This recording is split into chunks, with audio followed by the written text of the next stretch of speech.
శాంతివంతమైన వికలాంగుల ప్రత్యేక ఆశ్రమ పాఠశాలని దీన్ని స్థాపించడం జరిగిందని నేను అప్పుడు 5 పిల్లలతో స్టార్ట్ చేసాం. ఈరోజు సుమారు 70 మంది పిల్లల వరకు దీంట్లో ఆశ్రయం పొందుతున్నారు.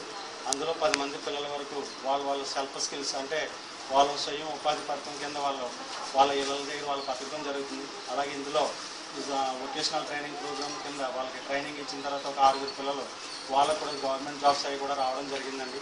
అలాగే ఇప్పుడు మా దగ్గర హాస్టల్లో ఎప్పుడు కూడా 45 మంది పిల్లలు ఎప్పుడూ ఇక్కడే ఉంటారండి. ఉన్న 10 మంది పిల్లల వరకు డే స్కాలర్స్ కింద రోజు వెళ్ళి రావడం జరుగుతుంది. అలాగే మాకు ఇక్కడ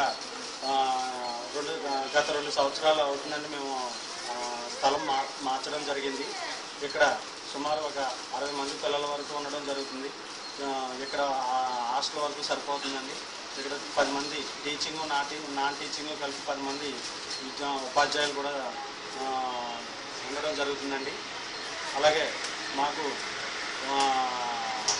ఫుడ్ గ్రాసరీస్ తర్వాత ఈ పిల్లలకు కావాల్సినవన్నీ కూడా పెద్దల సహాయ సహకారాలతోనే జరుగుతుంది. అది మాకు ఫుల్ఫ్లెడ్జ్గా కూడా సరిపోవటం లేదు. ఈ విధంగా సాయం చేస్తున్న వారికి ఈరోజు వచ్చి ఈ హోలీ పండుగ సందర్భంగా అలీ గారు వాళ్ళ ఫ్రెండ్స్ అందరికీ కూడా వచ్చి చేసినందుకు కూడా ప్రత్యేకంగా వాళ్ళందరికీ కూడా పేరు పేరున నమస్కారం అండి. అలాగే మీరు మీ విలువైన టయాన్ని మాకు ఇచ్చి మా పిల్లలతో గడిపినందుకు కూడా ప్రత్యేకమైన ప్రతి ఒక్కరికి పేరు పేరున అభినందనలు తెలుపుతూ సెలవు తీసుకున్నాం.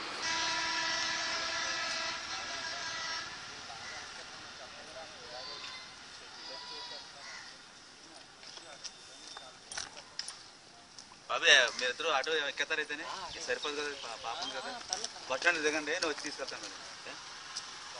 మరి ఒక పాల బస్ వరకు వచ్చేస్తాను అనుకుంటే కానీ అక్కడ దిగండి మేడం గుడి దాకానే, లేదు బస్ స్టాండ్ దిగిపోయి మిస్ కాలి.